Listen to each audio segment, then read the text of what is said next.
On va parler de Mohamed Amra, la suite des faits. On va aller sur BFM.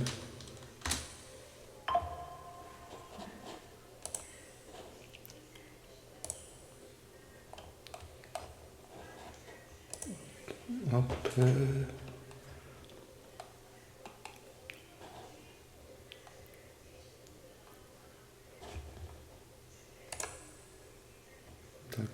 Ça c'était hier. Non, non. Ça c'était la semaine dernière. Je cherche le plus récent. Voilà, normalement le plus récent, le 30. C'était avant-hier, je crois. Il y a eu 30, 31, je crois.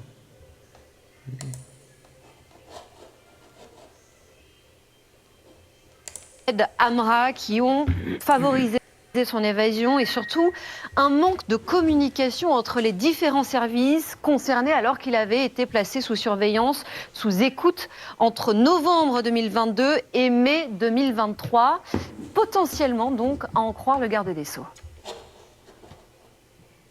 J'ai la ferme intention de faire toute la lumière sur la prise en charge du détenu Amra, et notamment en ce qui concerne le partage d'informations.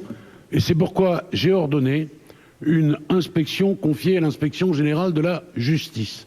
Mais de manière plus générale, et bien sûr, je partage votre interrogation sur, au fond, l'adaptation de notre modèle carcéral à ces détenus particulièrement violents et sans aucune limite. Bonsoir Dominique Rizet.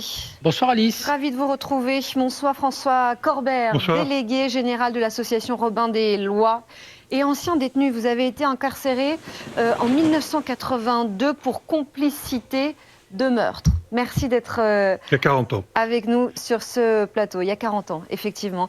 Bonsoir Joachim Pueyo, ancien directeur des prisons de Fresnes et Fleury-Mérogis et maire socialiste d'Alençon. Merci d'être avec nous à distance. Dominique Rizet.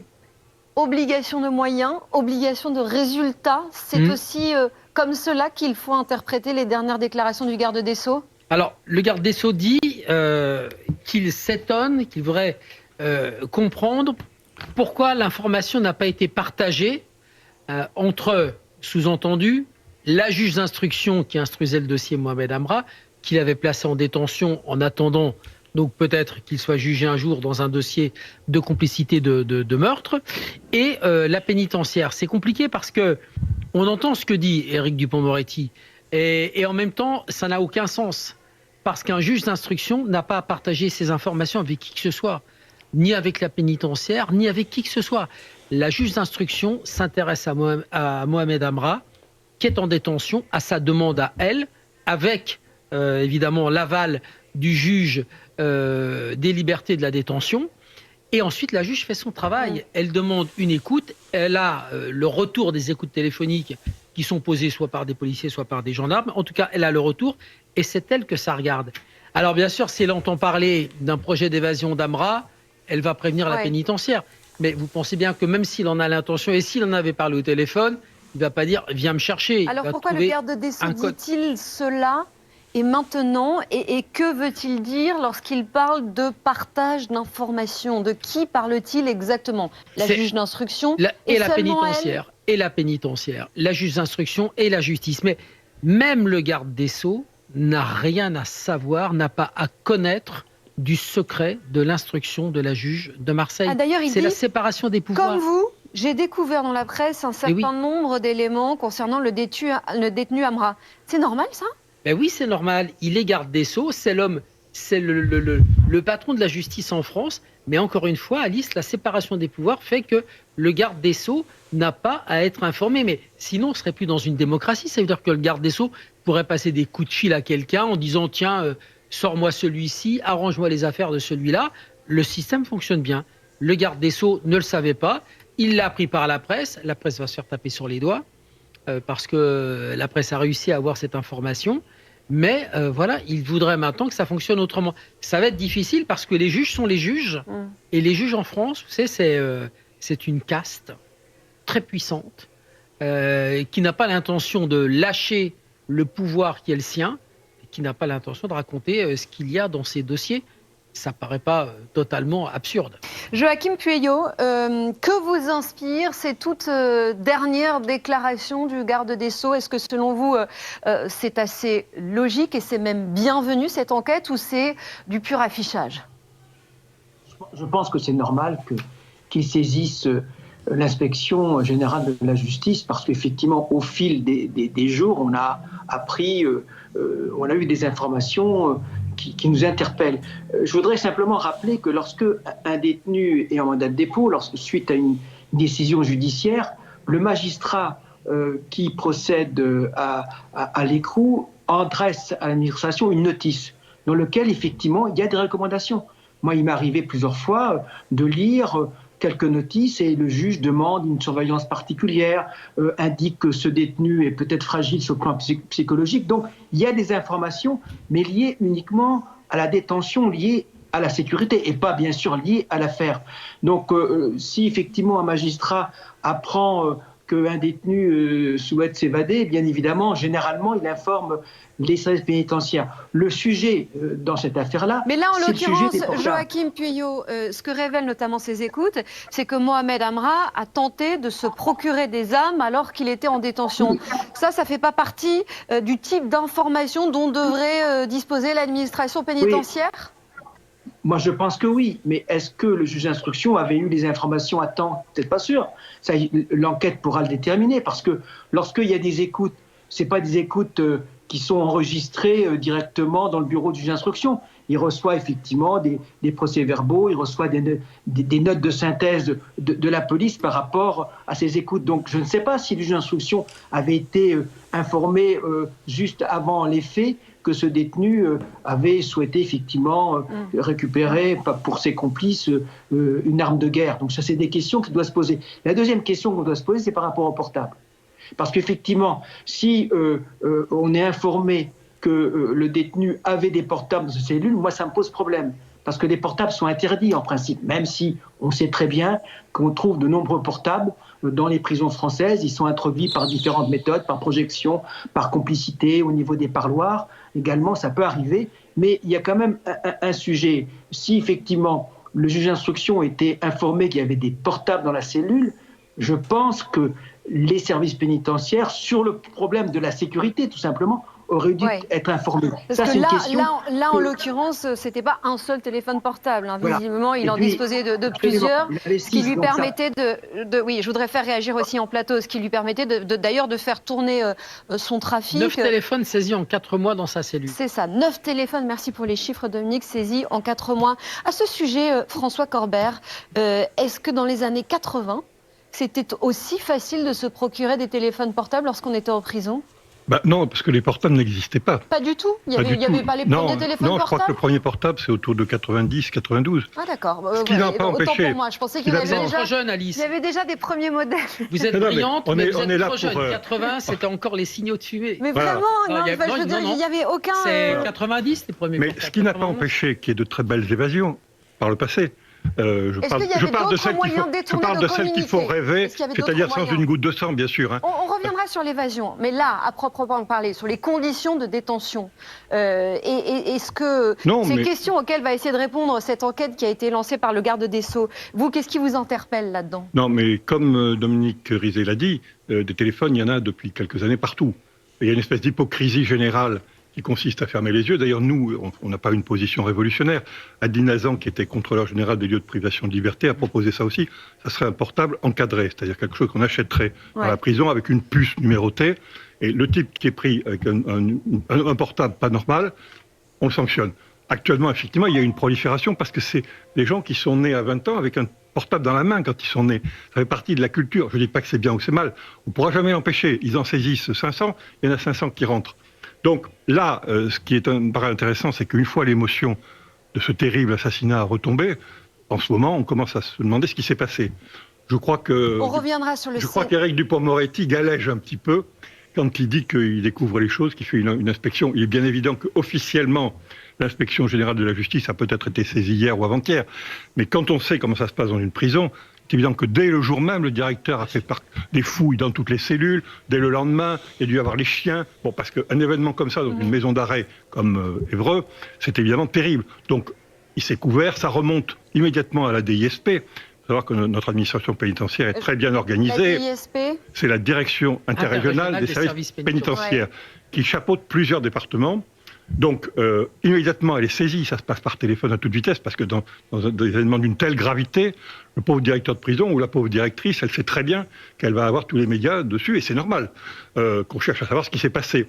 Donc, ça remonte à la DISP. La DISP, elle dépend du directeur de l'administration pénitentiaire qui vient de partir, qui était monsieur Laurent Ridel, qui est parti à l'inspection des services judiciaires. Comme les choses sont bien faites, il va peut-être se retrouver. Donc, il connaît très bien la question. Et le ministre est en prise directe, ce qui est normal aussi, avec son où directeur. voulez-vous en venir? Que c'est de la fumée pour endormir les parlementaires, ce qu'on a entendu hier. C'est-à-dire que l'enquête, elle est lancée, l'enquête administrative, même si elle n'est pas actée dans un document. Il y a eu évidemment forcément des coups de fil terribles. Et c'est normal, devant un tel événement, que le directeur de la prison, il fait remonter ça au DISP, qui fait remonter ça à la DAP, au directeur de la pénitentiaire, qui vient de changer. Et lui, il le remonte au ministre tout de suite, en quelques minutes. Ils ont un téléphone direct. C'est pas trahir de secret, mais j'ai été témoin d'une conversation une fois avec un directeur de l'administration pénitentiaire qui appelait le ministre devant moi, parce que c'est normal. Et il communique sur des sujets qui peuvent être brûlants.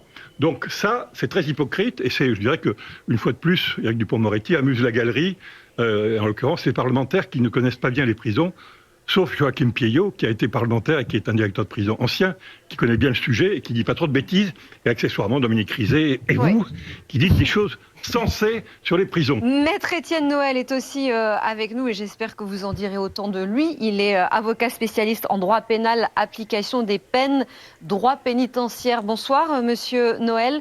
Que pensez-vous, vous, des déclarations du garde des Sceaux, et qu'est-ce que cela aurait changé selon vous si la juge d'instruction qui a ordonné ces écoutes avait davantage communiqué avec l'administration pénitentiaire? C'est-à-dire que moi, je partage totalement l'avis de François Corbert, que je salue d'ailleurs ici, parce qu'on se connaît. Moi, je pense, que le juge d'instruction, si vous voulez, il n'aurait en rien trahi le secret de l'instruction s'il avait fait un signalement article 40 au parquet, ou alors signaler ça directement à l'administration pénitentiaire s'agissant des écoutes qu'il avait interceptées, ce qui démontrait qu'en fait cette personne avait un téléphone dans sa cellule. Mais si vous voulez, moi, je suis beaucoup trop loin du dossier pour vous donner un quelconque élément précis sur ce dossier-là.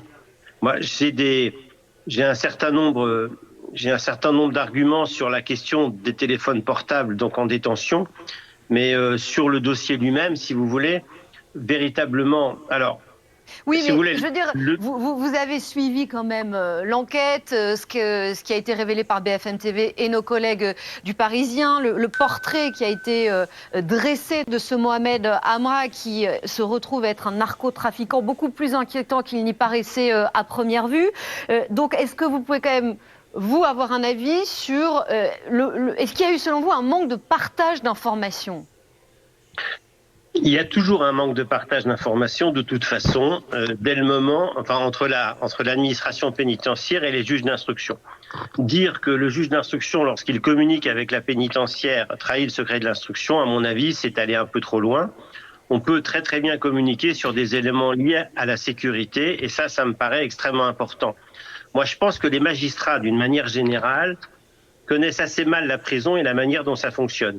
Et ça, c'est vraiment un problème. Je l'ai remarqué depuis le début de ma carrière à de nombreuses reprises. C'est que, par exemple, il y a des risques suicidaires qui ne sont pas assez bien signalés par les juges d'instruction dans les notices individuelles lorsqu'une personne est mise en détention. Alors ça concerne aussi les juges des libertés et de la détention.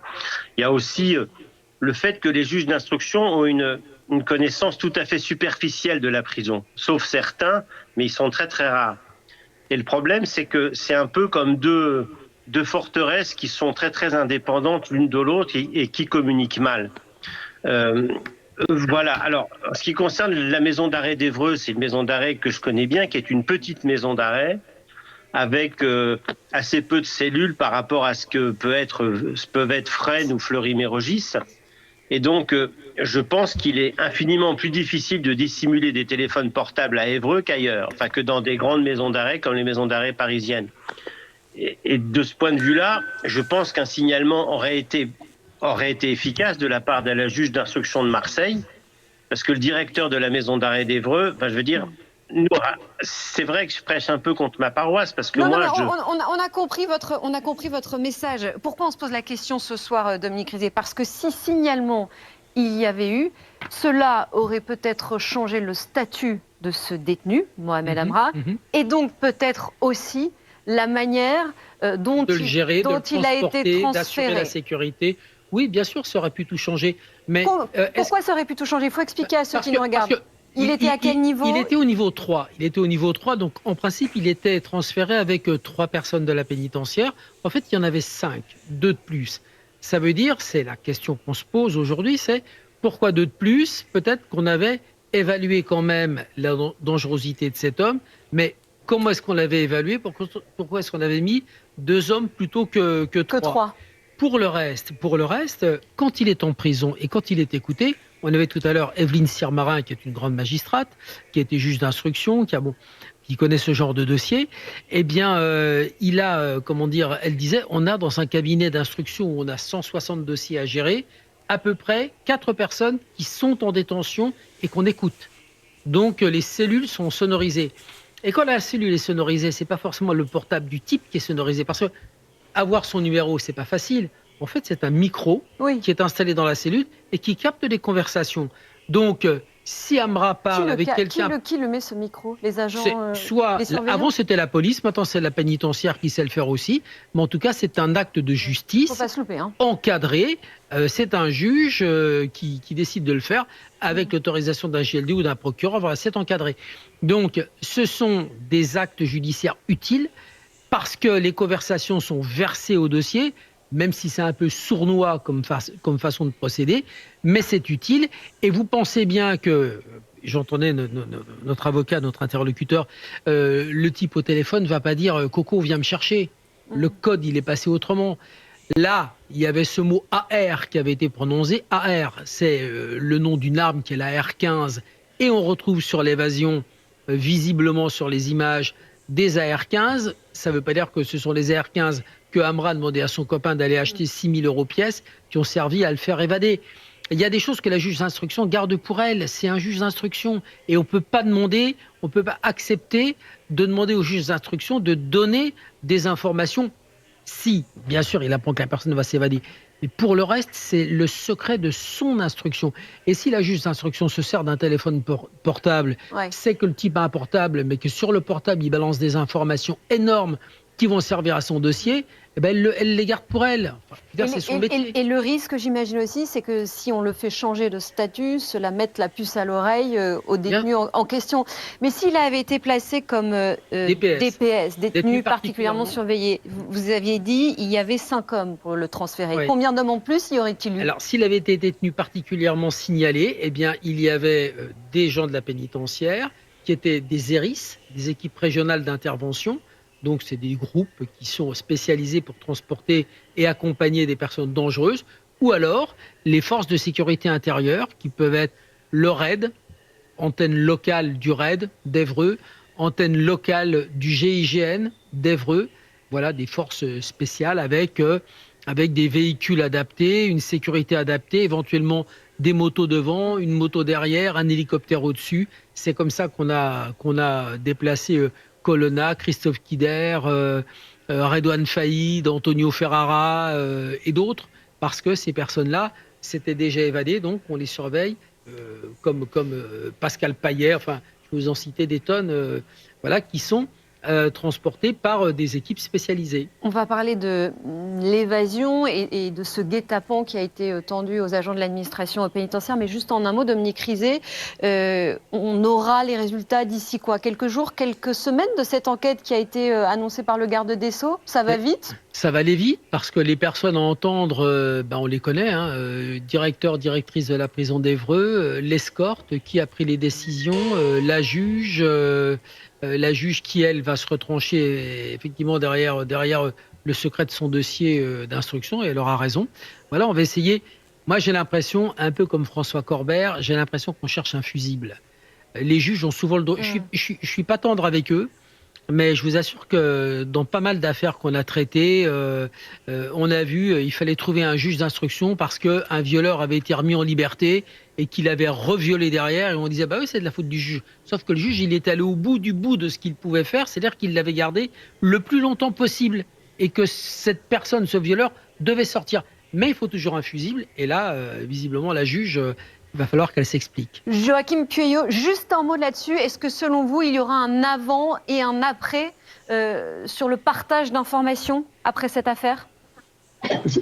Tout du moins, on verra les conclusions de l'inspection générale de la justice, parce qu'en fin de compte, l'inspection, vous connaissez sa mission, elle contrôle, elle voit s'il y a des dysfonctionnements, et ensuite, elle fera des recommandations. Et c'est à l'exécutif ensuite de suivre les recommandations de l'inspection générale. Donc ce sera un rapport important, parce que la question de fond qui se pose, est-ce que la dangerosité de ce détenu a été sous-estimée? C'est une question qu'on doit se poser. Et compte tenu des faits qui sont dramatiques, qu'on a pu malheureusement observer il y a quelques jours, bien oui, il était très dangereux et on ne l'avait pas suffisamment évalué. Est-ce que les services pénitentiaires avaient suffisamment d'informations pour l'évaluer comme détenu dangereux? Je ne le pense pas en l'état des informations que je reçois. Mais donc ça, c'est une question qui va se poser, parce qu'il n'a pas été classé DPS quand même. Donc, je sais que la procédure DPS, c'est une procédure qui n'est pas simple. Il faut une commission, c'est une commission contradictoire, mais il n'était pas DPS. S'il avait été DPS, il est bien évident, comme vient de le dire Dominique Rizet, que l'escorte n'aurait pas été au niveau 3, elle aurait été au niveau 4. Voilà, niveau 4, donc avec plus de personnel. Merci Joachim. Mais je voudrais terminer quand même pour dire rapidement, que les relations entre les juges d'instruction et les services pénitentiaires, dans l'ensemble, ça se passe plutôt bien quand même. Il ne faut pas non plus dire qu'il y a une opposition. Il y a des informations qui sont partagées quand c'est nécessaire. Et c'est le juge d'instruction qui, bien sûr, prend cette décision de donner quelques informations sur le détenu. Ça peut arriver, c'est déjà arrivé. Oui, parfois, ça fonctionne. C'est ce que vous voulez dire aussi. Merci beaucoup, Joachim Pueyo. Un mot sur l'évasion. Vous dites qu'on ne peut pas parler à proprement parler d'évasion. Personnellement, je suis assez sceptique. Je ne suis pas le seul. Il y a quelques journalistes très bien informés qui ont émis un doute. Ça n'exclut pas qu'il puisse y avoir des fautes et que dans la cellule, elle n'était pas écoutée en direct. C'est très important à comprendre. Elle était sonorisée, comme on l'a compris avec Dominique Rizet. Donc, personne ne pouvait savoir ce qui allait se passer 2 jours avant ou 3 jours avant. Si j'ai bien compris à travers ce qui a fuité dans la presse, dans le Parisien en l'occurrence, c'est qu'il avait été écouté. Mais donc, on ne pouvait pas savoir à l'instant T.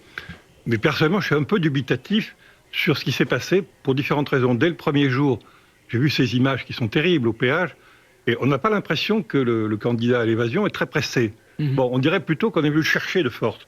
Et puis après avoir échangé à travers notre réseau, Robin des Lois dans toute la France, on apprend qu'il est en prise à Marseille, qu'il a eu des problèmes, que c'est un type qui dirige des opérations. Ça ressemble furieusement à ce qu'on appelle un carottage dans le milieu. C'est-à-dire que, personnellement, je me demande s'il n'a pas fait une entourloupe sur 200 000 à 300 000 €, par exemple, et si actuellement il n'est pas dans une cave, tout simplement, pour l'obliger à payer. On le saura plus tard. C'est pas pour exonérer personne de toute responsabilité. Je crois que sur la juge d'instruction, Dominique Rizet a dit ce qu'il fallait dire. Je pense que maintenant que l'émotion est un peu levée, il y a sans doute eu des faiblesses au niveau de la pénitentiaire à Évreux. Pourquoi ? Parce qu'ils sont débordés, sans doute à Évreux comme ailleurs, dans une maison d'arrêt. Donc ils ne peuvent pas fouiller toutes les cellules tous les jours. Donc si un type se tient tranquille, il n'y a pas de raison d'aller spécialement voir chez Amra ou il faudrait fouiller toutes les cellules tous les jours. Donc avançons lentement, mais je ne suis pas absolument certain que ce soit une évasion vraiment volontaire. En tout cas, ça fait 15 jours et on est toujours sans aucune trace de lui, en tout cas officiellement. Nous, pas forcément la police. C'est pour ça que je dis officiellement, nous, ni de lui, ni de ses complices. Merci beaucoup à tous les deux d'avoir été sur ce plateau. Et on va mettre... dans une... Voilà. Tac. Hop, hop. Et on va mettre une autre vidéo. Pareil, de Mohamed Amra.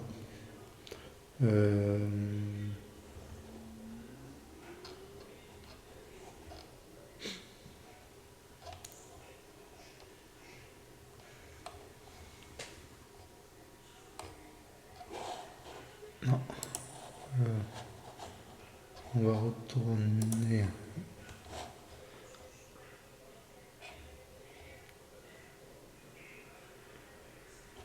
On va mettre celui-là. Dupond-Moretti lance une enquête sur Amra.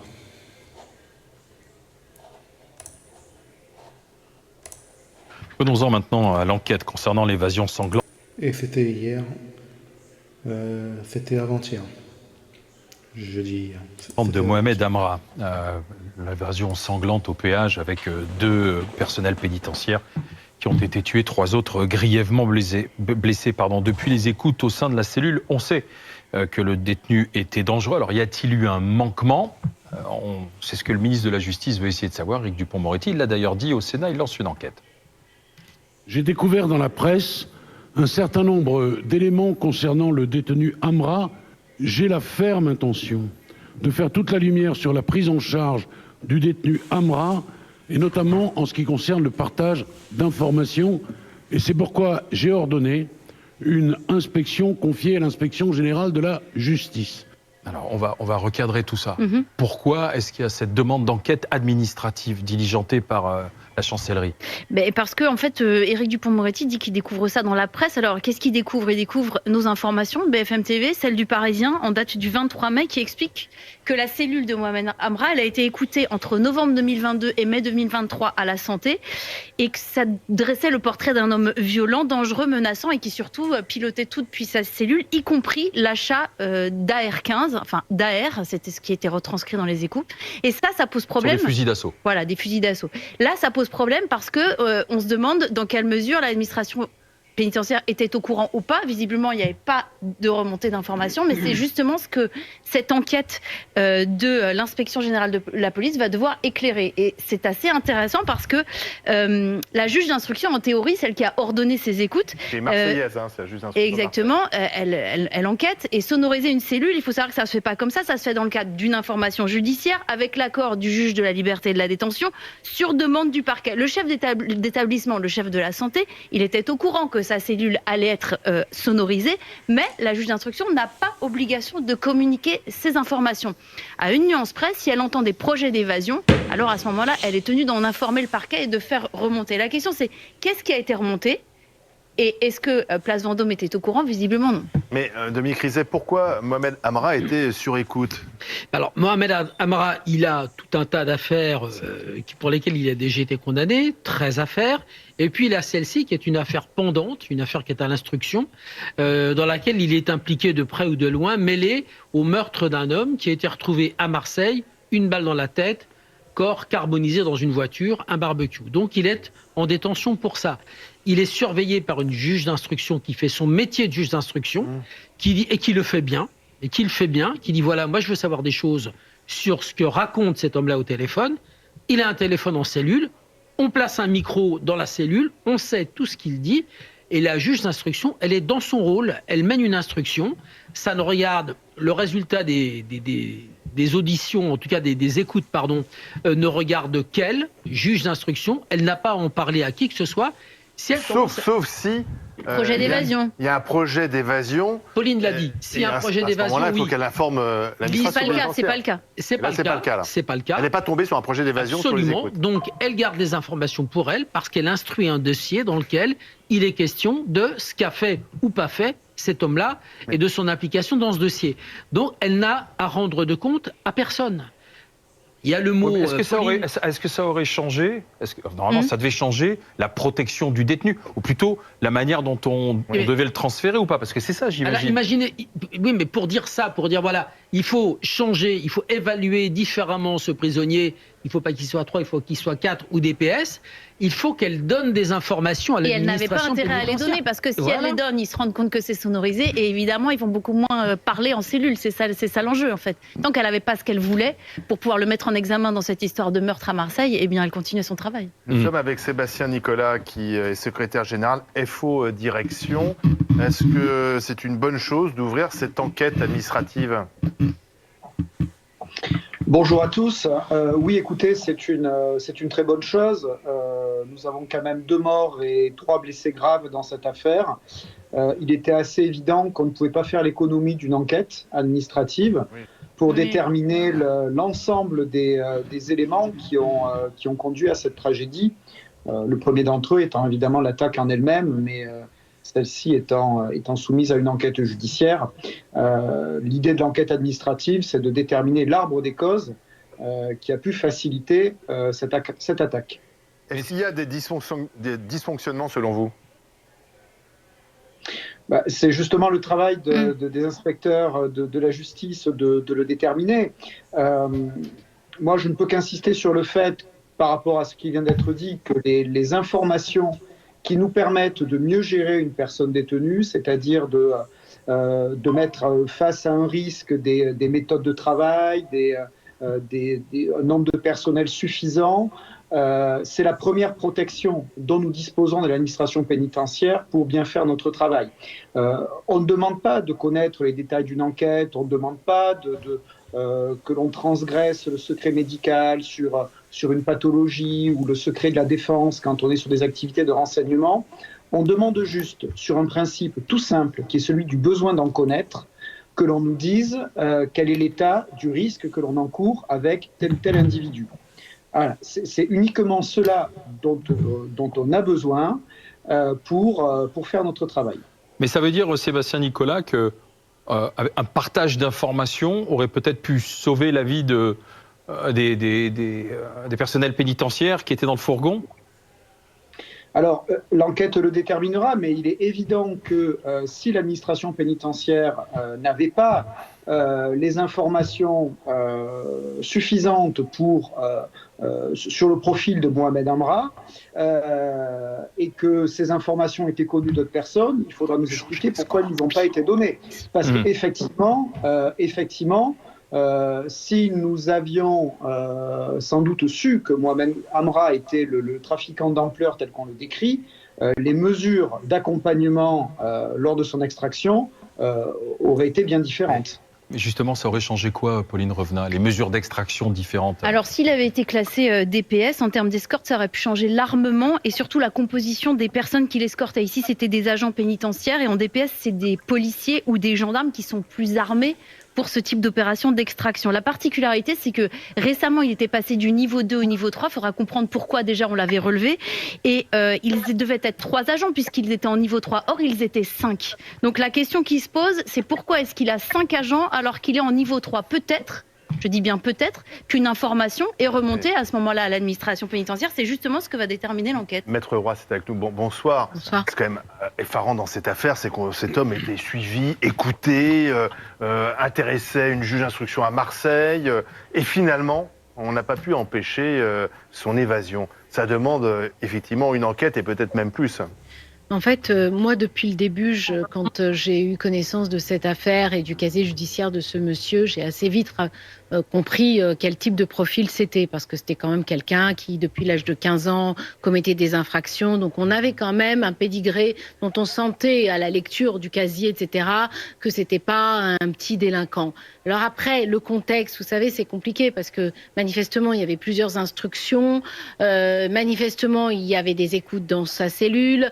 Il était quand même, il avait l'air d'être quand même à la tête d'un réseau puisque il avait des portables, il commanditait de sa cellule. Alors pour quelles raisons certaines informations... On a même dit qu'il avait acheté des armes depuis sa cellule. En tout cas, il se renseignait sur un achat d'armes depuis sa cellule. Alors pour quelles raisons il n'y a pas eu, si vous voulez, communication volontaire ou involontaire, j'en sais rien, sur les agissements de ce monsieur, sur son profil, sur ce qu'il était peut-être en train de fomenter, pourquoi le magistrat ou les magistrats instructeurs n'ont pas donné toutes les informations. Est-ce que c'était délibéré parce qu'ils ne voulaient pas que il se soit ébruité, peut-être qu'ils avaient, peut-être aussi qu'ils avaient des soupçons de complicité au sein de la prison.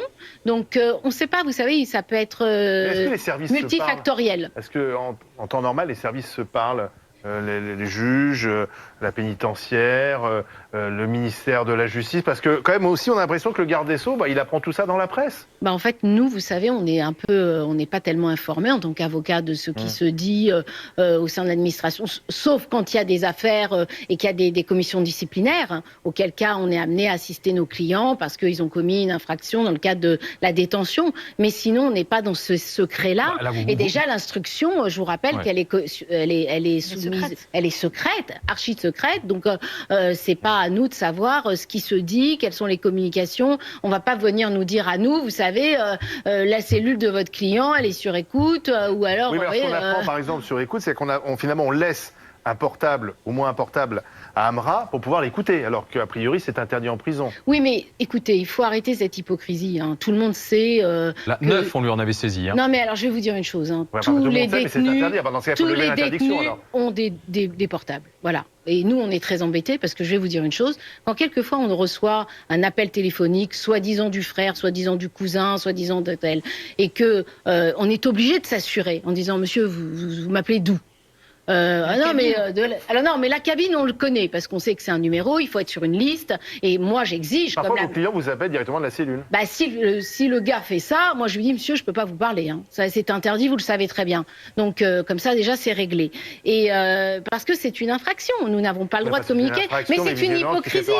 Oui, mais c'est une hypocrisie. La preuve, c'est que ça sert. La preuve, c'est qu'ils mettent sur écoute. Voilà. C'est que c'est interdit, mais en même temps, on est bien content qu'Amra ait un portable parce que ça veut dire quoi? Ça veut dire qu'on surveillait son trafic en le mettant sur écoute. Bah, probablement. Oui. Enfin, c'est ce qu'on est en train de découvrir. Mais en tout cas, voilà, c'est ce qu'on est en train de découvrir. Mais en tout état de cause, nous, on sait très bien. Mais tout le monde sait alors, attendez, effectivement, on continue d'en discuter avec vous, Sébastien Nicolas. Donc, en fait, tout le monde est dans l'hypocrisie ou alors on essaie de se renvoyer la responsabilité alors que tout le monde le sait, que c'est écouté, qu'on laisse faire et qu'il y a une hypocrisie alors. Écoutez, on n'a jamais laissé entrer des portables volontairement en détention. Qu'il y ait des opérations de sonorisation, effectivement, oui, ça appartient effectivement au service de renseignement et au service d'enquête judiciaire. Après, le contenu de ces sonorisations et ce qui en est fait derrière échappe totalement à la direction et au personnel d'un établissement, puisqu'effectivement, ce sont des pratiques après dont le contenu, dont le fond, sont couvertes soit par le secret de la défense, soit par le secret de l'instruction, et nous n'avons pas à connaître après le contenu. Mais ça reste quand même des pratiques qui sont assez marginales et ciblées sur un certain nombre d'individus plutôt haut du spectre, qui n'ont rien à voir avec la prolifération des portables en détention, prolifération contre laquelle l'administration pénitentiaire lutte. Ça veut dire qu'il était déjà désigné haut du spectre. Donc vous venez de dire que c'était un individu haut du spectre, mais en même temps, lorsqu'on le transporte, on le fait à bord d'un fourgon qui ressemble à un camion de livraison. Donc ça aussi, c'est quand même assez surprenant. Ce que je dis, c'est qu'effectivement, s'il y a une sonorisation, s'il y a des moyens d'enquête qui sont de cette intensité qui sont mis en place, c'est qu'on peut suspecter effectivement qu'il s'agit d'un individu haut du spectre sans en avoir la confirmation encore à ce stade. Ça, mais par principe de précaution, on aurait dû peut-être le transporter avec une sécurité supérieure. Ah ben, écoutez, si on doit agir par principe de précaution, on va le faire pour les 80 000 détenus dans les prisons françaises aujourd'hui. Vous-même, vous avez dit qu'il faisait partie des détenus un peu particuliers. Alors. Pardon. Hein. Mais Maître Roy, si on se met un instant, et c'est compliqué, hein, mais à la place des familles des victimes, qui découvrent aussi dans la presse tout le scénario en disant attendez, on l'écoutait. Le gars menait son trafic, essayait d'acheter des armes lourdes qui ressemblent à celles qui ont tué les deux surveillants, nos familles, nos pères, nos maris. Est-ce qu'ils peuvent se dire moi je veux prendre un avocat et je veux intenter une action, on n'a pas réussi à protéger les nôtres, c'est faisable? Oui, tout à fait. Bah, écoutez, oui, bien sûr, ils peuvent aussi une mise en danger de la vie d'autrui. Oui, tout à fait. Bien entendu. C'est envisageable. Bien sûr que c'est envisageable, parce que ça reste l'État.